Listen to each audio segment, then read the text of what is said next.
नमस्कार सांग मैंने आज आम घरे मटन है तो मुझे भाविली मटन रेसिपीटा देखईदेवी बोली। तो माँ एवं मटन पर आलू काटी दौरान आमर आलू भारी फेवरेट समस्त आलू आलू आलू सीझा आलू चटना आलू तरकारी आलूदम समस्त भारी पसंद। तो मटन भी आम आलू बहुत सारा पड़े तो आलू खाया समस्त बेस भल पाती बेस कर तो मजा बहुत भल पाती फरमाइश थी मटन करवा तो फरमाइश बहुत सारा आलू आमर माँ पकई मटन पर देखिपे माँ काटी आलू तापर काटी मसला मसला काटी पिज रसुण अदा माँ बढ़िया से पिज को बड़ बड़ पीस कर काटुँच कारण आमर मटन जमा भी जरा हुए पिज ताकू आमर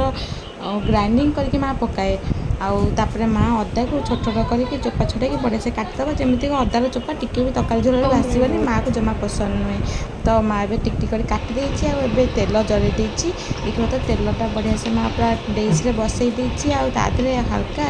हल्दी गुंड माँ पकईदेव कारण भाजा हाँ आमर आलू देखिए तेल गरम हो हल्दी गुंड पकई आलू पकई आलू को बढ़िया से भाजीदेव जमी फ्राए हो आलू तार ऊपर जो चोपा जोड़ा बसता है सीटा बहुत भल लगे देखिए सुंदर लगे खाया भी टेस्ट लगी था। तो माँ तक बढ़िया से पूरा भल से जरे भाजीदेव आलू को देखते माँ केमती भाजुची आलू माँ आए आलू जरे सियाड़े तार मसला सब बाटी देती अदा रसुण पेस्ट आउ पिज पेस्ट कर फास्ट तेल बसई माँ मार गोटे टेक्निक अच्छी रोसई कर फास्ट पकईदेव काश्मीरी चिली जोटा कि आम रेड चिली आसूँ पकईदेव तेल हल्का गरम हो जमा भी अधिक गरम कर लाइटली गरम होता काश्मीर चिली पकई आम जी टेस्ट लंका गुंड दरकार राग जी दरकार से हिसाब से लंका गुंड पकावा आम घर तो बहुत सारा राग समस्ते खाती तो माँ बहुत सारा लंका गुंड आम पकई देती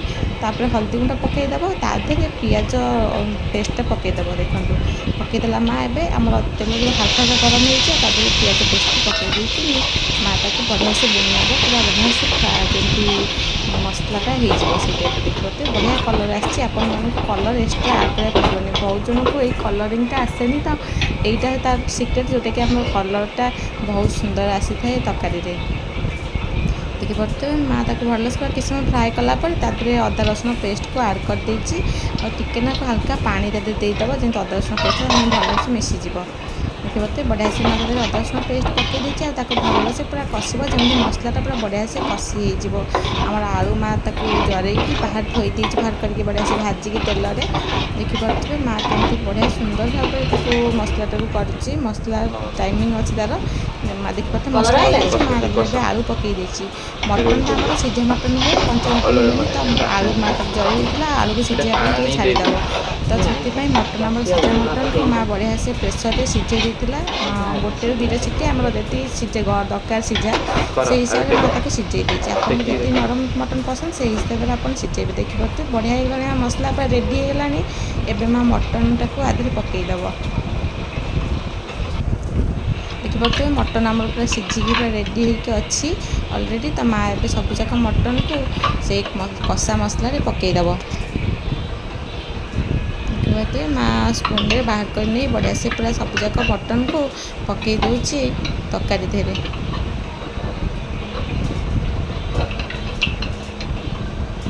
मटन रे बहुत सारा पानी भी अच्छी तार जो सीझी सीझा पानीटा भी पकईदेवे बाहर कर उपाड़बेनि कारण तार ये प्रोटीनटा ये रही जाए जोटा कि फैटटा भी आ चर्बी अंशटा भी मिले पानी हो जाए माँ सब जगह पकई देती माँ तक बढ़िया से मिसेकी पानी देदेव किसी समय फुटिया छाड़ जेहतु आम मटन सीझा आलू भी सीझी जाइए सब फ्राए होगी अधिक समय किसी मेहनत करा पड़ोनी बहुत ही कम टाइम देखिए बढ़िया से फास्ट मिक्स कर नौर से पानी देदेव किस समय कषिकी एमती हल्का 2-3 मिनट पूरा कषिदेव से माँ पानी देदेव से बढ़िया से पूरा मिक्स हो सब मसला देखिए बहुत सुंदर देखा मटन मटन पूरा कषा हो जामर आउ देखिए केते बढ़िया से फुटफुट फुटफुट हो पानी तक आसला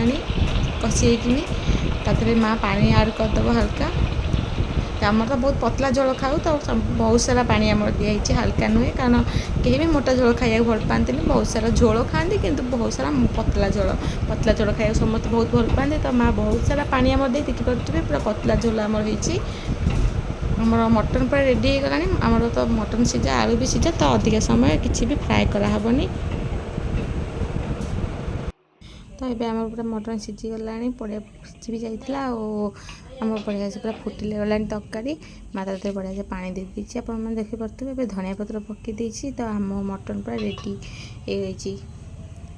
तो पानी देवे पानीटा फुटला पानी देवे कंचा पानी जमा भी देवेनि तरकारी देखिपे आम तरकारी पूरा रेडी हो जाइए तो आम खाली बाढ़ा तकाटा देखिए किसी समय दम नेला आप देखिए तरकारी केते सुंदर देखा जाउछि देखिपे मटन हबार आसिक 15-20 मिनट हो देखिए सुंदर भाव सी पूरा बसी जाइए सुंदर कलर भी आसी तो परफेक्ट कलर जो दुकान बजार मानक देखिथे केते सुंदर भाव कलर आसी मटन सुंदर देखा तरकारी पूरा झोल पूरा पानी परिका झोल रही जोटा कि मोटा जमा भी नुहे बहुत सुंदर देखा तरकारी बहुत ही टेस्टी भी होता है माँ बनई था मटन जोटा बहुत टेस्टी होता है तो आम आप बनई आसांगे खायापाई दही बुंदी मु गोटे पियाज कट कर नहीं पूरा टिक टिक करके छोट छोट पीस करके लंबा लंबा भाव कंचा लंका धनिया पत्र आदि आप पकई पारे मैं कंचा लंका पकई धनिया पत्र पकईनी दही पकईकि हल्का लुण पकईकि खाइबे बहुत ही टेस्टी लगे यहाँ मटन सांगे आउ चिकेन सांगे तो टेस्ट यहाँ बहुत ही भल लगे काकुड़ सलाद टा बेस भल लगे खाइबा को बढ़िया से देखिए टिक टिक कर काटी नौ पियाज को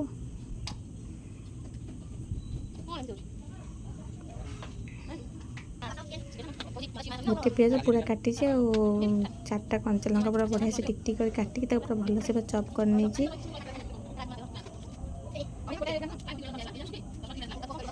आम खाइबा पूरा आम खाइबा रेडी आम तो खाइबा वीडियो अपलोड करते आपने देखिथे मटन खाइबा वीडियो आज तार केमिति बनई सेटा अपलोड करछि देखिए दही आड कर दीजिए दही किसी पानी आड कर बूंदी सब जाक दही की शोषी नब ता पानी आ तो दही पूरा मोटा हो हल्का टी पानी आड करेंगे मटन रेडी आम खाइबू।